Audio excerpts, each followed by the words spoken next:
ایک رومن بادشاہ تھا، شہنشاہ تھا، اس کے بارے میں کہا جاتا ہے جب روم جل رہا تھا تو وہ بنسی بجا رہا تھا.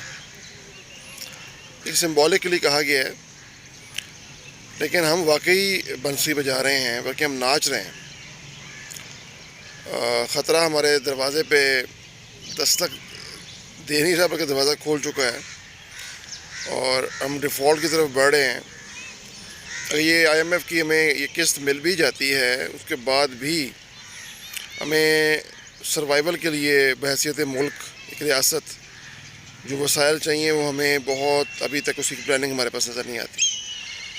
قوم جو ہے وہ اسی بھیڑ چال پہ چل رہی ہے کہ اب ٹی وی لگائیں تو ناچ گانا ہو رہا ہے. تقریباً 45,000 بندہ مر چکا ہے. ترکیہ ہمارا جو دوست ہے، جو مشکل وقت میں ہمارے ہمیشہ کام آیا، اور شام میں، لیکن ادھر ان کے افسوسناک قسم کی خبریں ہم ٹیلی ویژن پہ دیکھتے ہیں، اور ساتھ ہی ایک دھوم دھڑکا ہوا، ایک ہلا گلا جو انتہائی بدتمیزانہ ہوتا ہے. اور یا پھر ہم کرکٹ کے فوبیا کا شکار نظر آتے ہیں کہ اس کرکٹ کے اس ایونٹ کے نام پہ جو بےہودگی اور طوفان بدتمیزی ہم ٹیلی ویژن اسکرینز پہ دیکھتے ہیں، ہمیں یقین نہیں آتا کہ ابھی ہم یہ سن رہے ہیں کہ ہمارے ہی دوست ممالک کے اندر 45,000 جو لوگ ہیں وہ مر چکے ہیں، اور یونائٹڈ نیشنز اس کو 70,000 پہ ایکسپیکٹ کر رہی ہے کہ ہو سکتا ہے کیجولٹیز اتنی ہو جائیں. لیکن ہم ناچ رہے ہیں، اور اب ان ممالک سے توقع کر رہے ہیں کہ یہ ہمیں امداد بھی دیں گے. اور ہمارے انتہائی قریبی ممالک جو ہیں، ان کے میں نام نہیں لینا چاہ رہا، انہوں نے بھی امداد کو IMF پروگرام کے ساتھ مشروط کر رکھا ہے، کنڈیشنل ہے.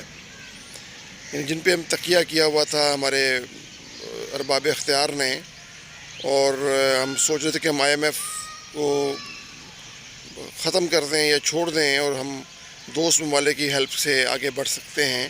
لیکن دوست ممالک نے بھی کہا کہ نہیں، پہلے IMF جو ہے وہ کنڈیشنل ہوگا، مطلب پہلے اس کی طرف سے گرین سگنل ملے گا تب ہی ہم آپ کی مدد کریں گے.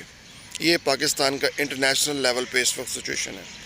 لیکن افسوس اس وقت ہوتا ہے جب ہم، ٹھیک ہے کھیلیں بہت ضروری ہیں، اتنی بھی ضروری نہیں ہے کہ جب آپ کو سروائیول کا مسئلہ درپیش ہو اس وقت ہم ناچ گانا کر رہے ہوں یا گیمیں کر رہے ہوں یا گیموں کے نام پہ بےہودگی مچا رہے ہوں، ہلا گلا کر رہے ہوں. کب ہمیں عقل آئے گی، کب ہمیں احساس ہوگا؟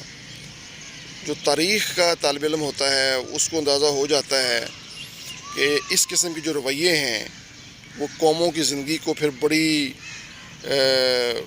اس کو بڑا پے کرنا پڑتا ہے اقوام کو، اور بہت سختیاں پھر برداشت کرنی پڑتی ہیں.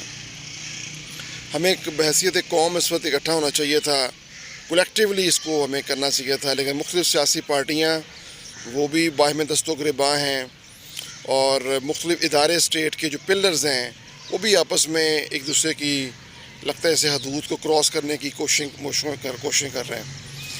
یہ کافی عرصے سے چل رہا ہے سلسلہ.